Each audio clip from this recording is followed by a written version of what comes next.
Good morning to all the beautiful ladies out there, and I welcome you to the Choosing You podcast. Today's topic is all about why you're waiting for a sign that is actually not coming. The bus you're waiting for will actually never arrive. And in the previous episode, I was talking about mostly why you are not chasing your dreams or your ideas because of other people's opinions and how fast, ideas can be burned down. They had no time, no chance to even bloom, and how this is actually affecting us. So if you're interested about this and other people's opinion, check out the last episode. And if not, just, stick on this one. Because today we're not going to focus on other people or other life situations which is requiring other relationships, other people involved. Today it's all just gonna be about you and why you are not chasing the things that you actually want to go for. You might be listening to this right now and you might have 1,000 reasons why you didn't pursue certain things or did certain things because you have your own reasons. But let's dig into this a little bit deeper. Let's discuss this more about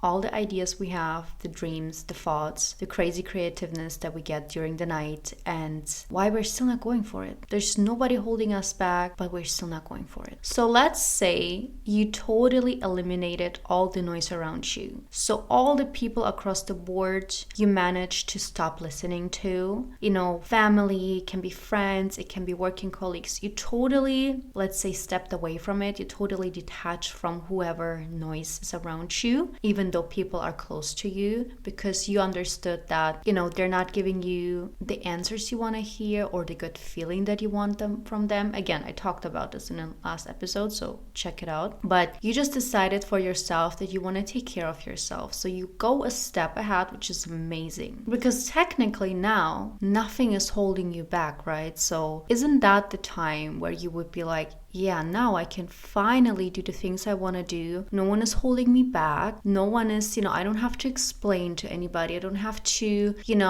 convince anybody. I'm just doing my thing. Wouldn't that be exactly the time where you just say, okay, all or nothing? I mean, if you're the totally emotionally detached girly and you're emotionally regulated, I'm happy for you, because again, your road is clear and you're definitely going for it and no one can stop you, and that is amazing. But for all the girlies out there who are chronically overthinking, and we love that for us because there's nothing, we cannot just stop it. All the outside voices are gone, but what about our inner voice? This is exactly what I wanted to ask. All the outside voices gone, all the outside noises are gone, and what is happening now for you? What is happening now between your ears and what is happening now in your head? What thoughts are occurring? Because we cannot just shut it down, right? We cannot just press a button and we're not thinking anymore. It's not like we're blocking a contact on our phone. We're not deleting conversations. We're not stepping away from a certain person. We cannot just do that to our own thoughts and our own brain. And again, for all the girlies out there, once we are in the loop of our overthinking, there's a certain topic we're worried about, we are in the loop of overthinking. And I would say this is the hardest work. So far, the hardest work, because it's not something you can just stop. You can detach from yourself. It's in you. Even though you stop other people from accessing you, the limits, how you can be accessed, it's on you if something is really growing or totally shutting down. Like, you can be your biggest supporter or you can be your biggest blogger. And we all know what we actually want to go for. The ideas, the thoughts, the dreams, the hobbies, the business ideas, whatever it is that is coming into your head right now that you think of, we actually all know what we want. On the other side, we all know. But the steps ahead that we need to take in order to, get closer to it, reach it, it is all stopped by our brain overcomplicating things and catastrophizing things. And being in such a position, we're not able to go for it. We are not able to move a step ahead, even though we actually could, but we're just so frozen in our own thoughts that we really believe that we are our thoughts, that because you think negatively now of yourself, yourself and you think now that you can't do it, that means you will never be able to do it. And I want to tell you that you are not your thoughts. You're not this overthinking. Overthinking is not you as a person. You are not a loser. You're not a failure. And you're much stronger than you actually believe of yourself. And women can literally move mountains if they believe in themselves. And that is my biggest wish for you, that you stop thinking in a bad way of yourself and start believing in yourself. And in order to start reclaiming your power back, or even start to get on this road to start feel a little bit stronger, to get your power, you need to start separating your thoughts from actual facts. And also, doing that is not going to be on the perfect sunny day when you will feel actually ready to do it. This will never come. Don't wait for a cotton candy shaped cloud that you suddenly see in the sky today, and that is gonna be your sign to start tackling your overthinking or start tackling your negative thoughts. Stop waiting for some signs desperately and stop thinking about, as soon as I'm ready, as soon as I have this age, as soon as I have a certain time, a certain qualification, as soon as I have reached a certain point, then I will be able to do it. Fun fact, you will not be able to do it because you will find other reasons why it's still not the perfect time. Even though the sun is shining on you and you're healthy and everything is fine, you will not be able to do it. Overthinking is like a snowball. If you are not fighting back and you just let it overflow you, it just rain on you, the snowball will eventually get bigger and bigger. It will get worse and worse. And we all been there when we are just sitting on the couch and we were not moving whatsoever. We forgot the time. We forgot that we were actually not eating today. Like, time and everything is so far away from us because we are so stuck in our thoughts. And even though we haven't moved a single step left and right, we feel tired and we feel exhausted and we just want to sleep. And going into that stage again and leaving that stage is so hard.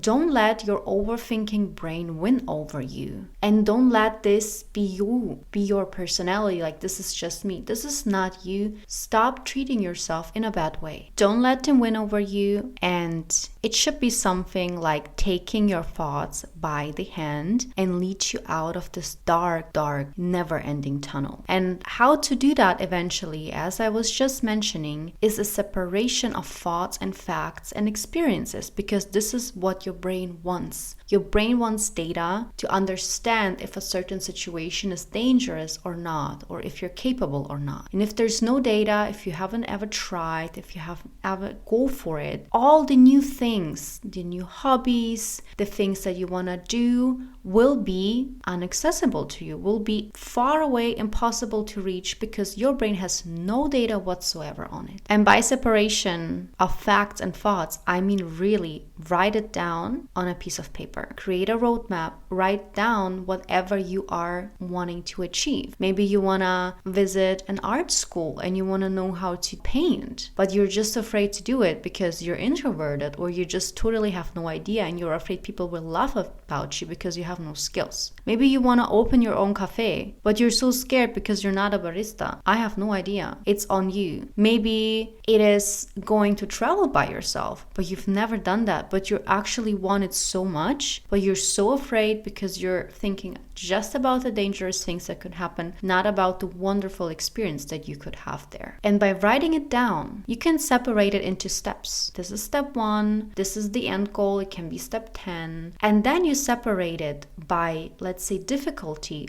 Today, what your brain is assuming is the most difficult thing to do, and what is, let's say, somehow achievable. It can be still hard. You're still gonna be afraid, but it's somehow more possible to do. And let's take that example of traveling. You want to travel by yourself, but for sure you will not travel 10 hours a flight across the world by yourself for the first time. This is so far away, you will never be able to do it. But maybe you should start going out and, let's say, have a small day trips by yourself. Take the train, take the bus, maybe you have a car, and then you will just go out eventually and expand, where you live, or the next country, or, just cities. You live your life drive next by, but you've never actually visited because you might feel they're boring, there's nothing to do. If you start challenging yourself with the smaller things, you will face situations that you might also face when you really go far away. And then a day trip can be a 2-day trip. You stay there for one night. Now you have to book a hotel. Now you have to do this and that. Maybe you're gonna sign up for a tour guide because sightseeing by yourself can be scary and can be,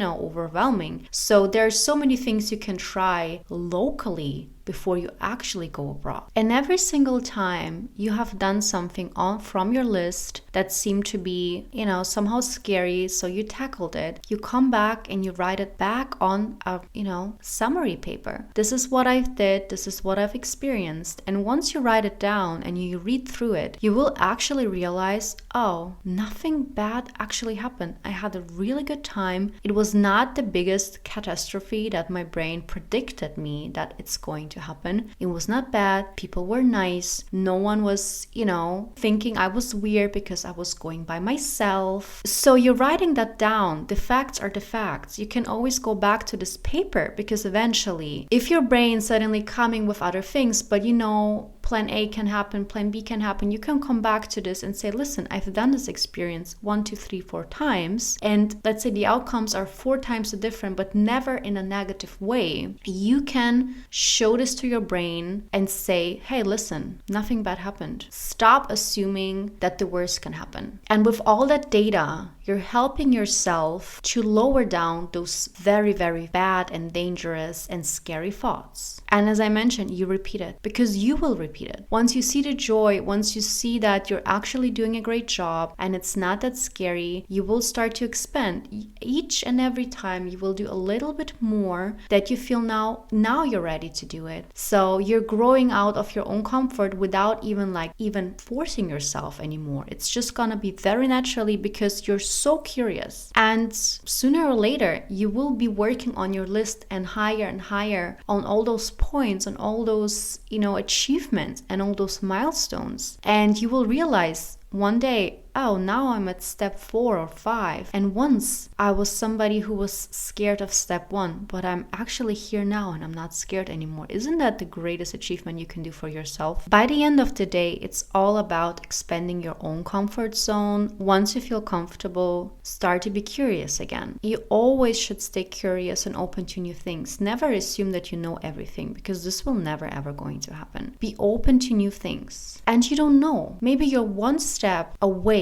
from being the best version of yourself because, first of all, no one is telling you no. No one is telling you, I don't believe in you. And now you are believing in yourself. So it's the outside voice, it's the inside voice that is saying, go for it. So no more waiting for a bus to arrive that is actually not going to arrive. Please take your life into your own hands. You own it to yourself. Whatever goal you have, whatever idea, whatever dream, whatever thought, I just want you to at least try a certain step 1. Whatever step 1 you're defining as, just try it. You will see along the way that you will actually enjoy the ride. That this scary thing is actually what makes you brave, and otherwise you would not go for it. It's like challenging yourself even though you're scared, going for it even though you're scared. And once you achieve things that you have been scared of, but you still done that, this is the best feeling. This is the best. No one can explain that to you. You have to feel it yourself. Thank you so much for listening to this episode, and I hope to see you on the next one.